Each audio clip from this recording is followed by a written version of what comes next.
Well, hello there. Welcome back. I'm Sheena Cersei. I'm so excited to paint with you today.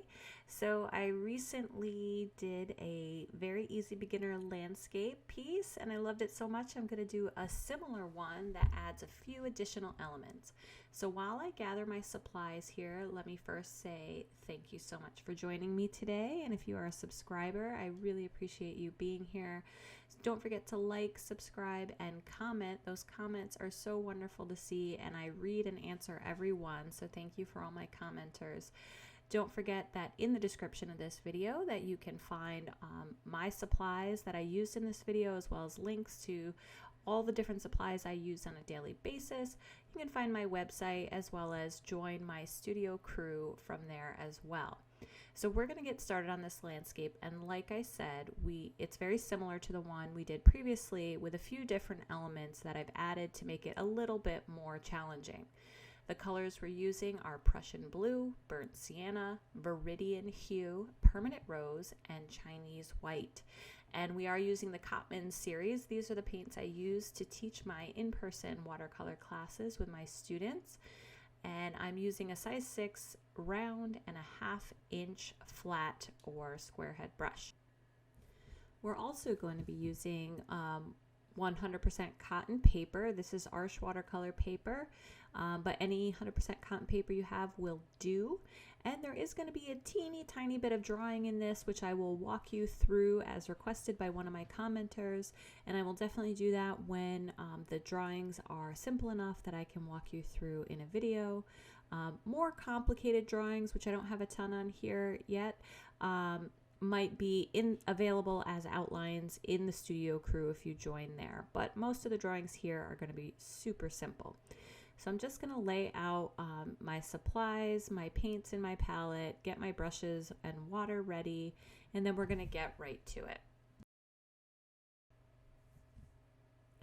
All right, so any pencil you have will do. Just make sure you have an eraser as well. Kneaded eraser is great, but any eraser will do as long as you're careful on the surface of your page. Let's zoom in a little here so you can see what I'm doing. So just put in a horizon line about 1/3 of the way up the page, and then I'm just putting in kind of a tree line / big bush that's going to be in our background along the horizon line. And then I'm just penciling in a few trees here. They can be lots of different shapes. Try not to overthink it. Just make sure the edges are nice and organic and not perfectly round. I would highly recommend, I'm not going to do it so that you can continue to see my pencil lines, but I'm going to highly recommend that you erase these lines to a very, very light consistency so that you are the only one that can really see them for a guide, but they're not necessarily going to be seen through the watercolor once you start painting. Okay, so make sure to lighten those lines up quite a bit. I'm also putting in just a few spots that I want to keep in mind while I'm painting the meadow area of the landscape or the field that are going to be a little darker. All right, zooming back out, we're going to take some of our permanent rose. If you don't have permanent rose and maybe you're using another brand, maybe a quinacridone magenta color, but I'm going to be using this with the white in the watercolor set that usually comes with a lot of watercolor sets. And you're going to see that it is going to lighten the pink a bit. And certainly the more you add, the lighter the pink will get, but it doesn't lighten it in the traditional way that adding water to our watercolor would lighten the value. It actually makes it this very creamy consistency. It's a little bit more opaque and it's not as transparent, so it changes the overall quality of the watercolor paint. So that's important to keep in mind when you're using white, or if you decide to use white. A lot of watercolors don't use it at all. I'm using it for this very specific reason in this painting to achieve this kind of very flat looking, creamy colored, bright pink sky, which I just thought was so fun and so lovely. I saw this on another tutorial, I believe with Sarah Cray. Yes, Sarah Cray and Let's Make Art. And this sky I just thought was so fun. So I wanted to recreate it, and I'm mashing it up with a reference photo that I used for the foreground that we'll be doing the grass and the meadow in the foreground, as well as the trees along the horizon line. In the reference photo, the sky was this bright blue, really fluffy white cloud sky. And I said, you know what? I'm going to edit these two things together. I'm going to do my own sky and take inspiration from Sarah's painting. And then I'm also going to take this reference photo and use it as inspiration for my foreground. So that's a great way to think about how you can start making things that are your own and unique to you, using inspiration from different places, different things that you've seen done, and starting to create your own style. So the good thing about working on 100% cotton paper, you can see I'm adding in lots of kind of layers all at once, not waiting for this to dry. It's still very wet. So I have a lot of time that I can go in and really play with this color in the sky. It hasn't gotten to the point where it's just about dry or just damp, where I'm worried that if I keep messing with it, it's going to create backwashes and weird shapes in the sky. So 100% cotton paper definitely has its virtues. Yes, it can be more expensive, but it can also be really useful when trying to create certain effects like these nice smooth washes. So we're going to prep our materials for some color mixing. So I have this Viridian green that comes in the Cotman set. And some of the Cotman sets do not come with anything other than this Viridian green in terms of a green option. Of course, you can mix blue and yellow and make your own greens, but if you want to start with this green and go from here, and you don't necessarily want this beautiful jewel-toned, very bluish green, you might have to mix some colors. So one of my favorite combinations to get a beautiful olive green is burnt sienna and this Viridian green. So mixing in the burnt sienna, which is a very red-toned brown. So it's got lots of yellows and reds in it. And when you add red to green, because they're opposite on the color wheel, they will start to desaturate each other. And you'll get this much more natural earth tone green. You can add just a little bit just to desaturate a little bit and still have a very bright Kelly green, or you can keep going and get more and more towards that natural olive desaturated green. So here you can see the two swatches next to each other, two completely different colors just by adding in that burnt sienna. So this is one of the greens I'm going to go with. All right, and then from that green, I'm going to separate a little bit of it, and I'm going to mix in with my cadmium yellow and going to get this really bright green, this very yellowish bright green. And I'm going to add a lot of water to it to water it down to make a very light valued color. And that is going to be my first layer. So I'm going to be putting in my first layer of green grass, but it's going to really be my highlights. So here we go. I'm going to pick up that really light color, and I'm just going to start using the side of my brush. I'm really using kind of going up on the tip a little bit, but really at a 45-degree angle to the paper, using the full belly, full side of my brush. And because this is a very thirsty and toothy paper, it's 140-pound cold press, so the cold press gives it a rougher surface. You can see some of the texture of the paper showing through when I use my brush on the side if I don't use a lot of water or paint. And I love that texture. So I put in my horizontal lines and the meadow area all the way down, and now I'm in the foreground and I'm putting in these diagonal strokes. These diagonal strokes are going to form the basis and the highlights for our grass that's going to be very textured in the foreground and very sharp, and it's going to have a lot of layers of different green colors. So this is just my first layer of green. Now I'm back into that darker olive green color. I'm going to add some water, and you can see it right there, that color with burnt sienna. I added even more burnt sienna, and now I'm going to be adding in lots of strokes with the tip of my brush on this diagonal slant, really just flicking up my brush, trying to get the movement to translate from my arm to the strokes of the page. And you can see some of them I'm bending upward and some of them are perfectly straight on the diagonal. But the reference photo that I used from this, there were these big tall grasses that were like blown over by the wind or like run over by a tractor or something like that. But these big tall grasses that had lots of different colors and shades, and they offered this beautiful texture in the foreground. And then behind it was this big vast meadow that went back into the tree line.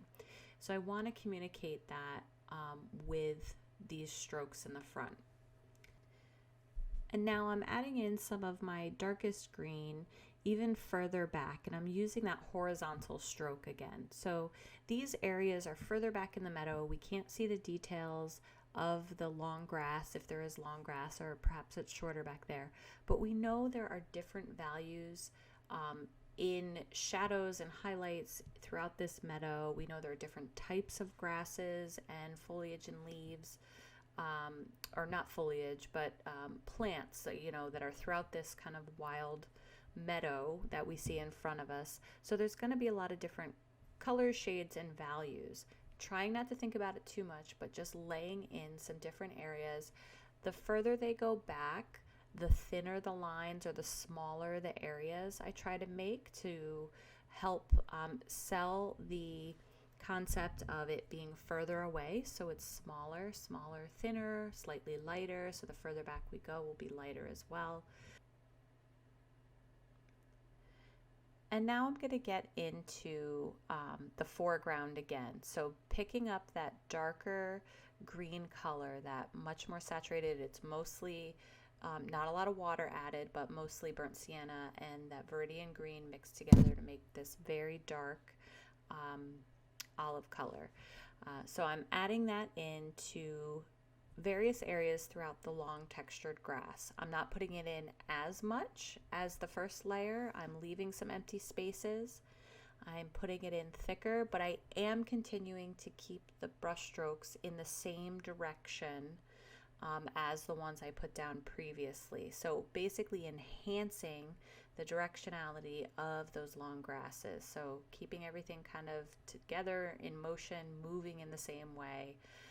But these are now the shadows and the darker areas in the grass added on. And we're going to do even more of this with other darker colors to continue to enhance this texture and directionality. Okay, I didn't show you this on the mixing palette, but I can tell you I'm taking that burnt sienna and viridian green, and now I'm adding Prussian blue, and it's going to give me this super dark, very cool, bordering on blue, but really still has a green hue to it color. And these are my darkest shadows.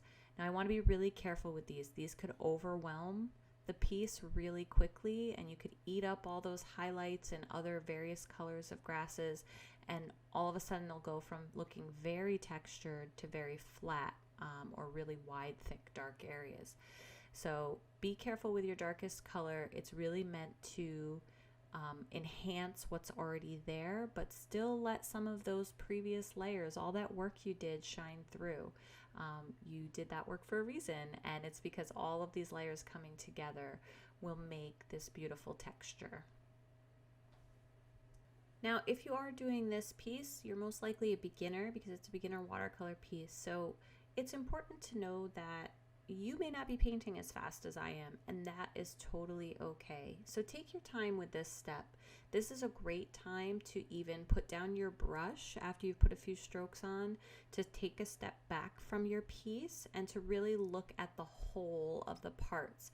You've probably been looking really closely at all those little brush lines, and you need to take a step back to kind of see how the effect is looking.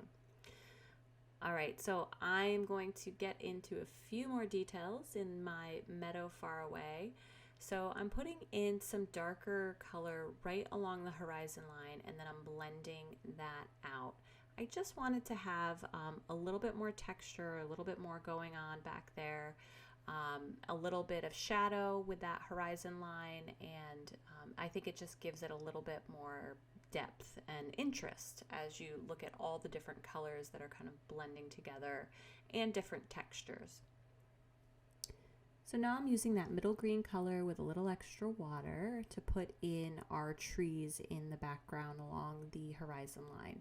So here's just a conglomeration of trees or a really big bush all together on the right hand side, and I'm just filling that in, and I will do some more work with adding in shadows later, but I just want to get the first layer down, and I'm going to do that for all of my trees on the back row here.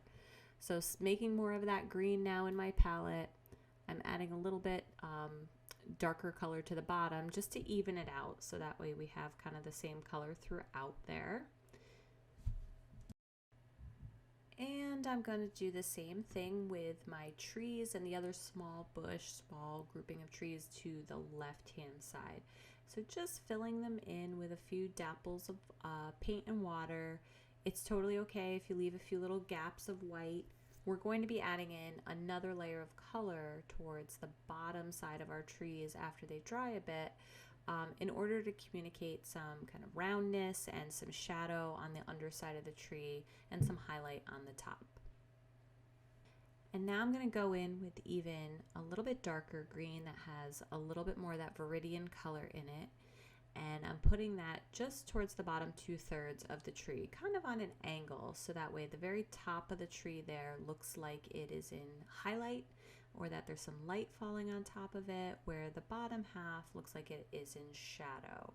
Now this is all coming kind of from the left hand side. You're not going to see big shadows necessarily falling on the ground, because they're on the ground next to the tree where we can't actually see. I'm going to do the same thing with my bush over here, and just adding in those darker colors and blending it up just a little bit so it looks natural. It has a natural flow from shadow to highlight, not necessarily a really harsh line. And now that the largest area is dry enough, you want to make sure it is dry to a certain point so that it does hold the color and it's not bleeding out everywhere. I'm going to add another, again, right along the bottom edge there, darker colors so that it looks like the bottom area is in shadow and the top of the trees have light hitting on them, giving them a little bit of shape and form.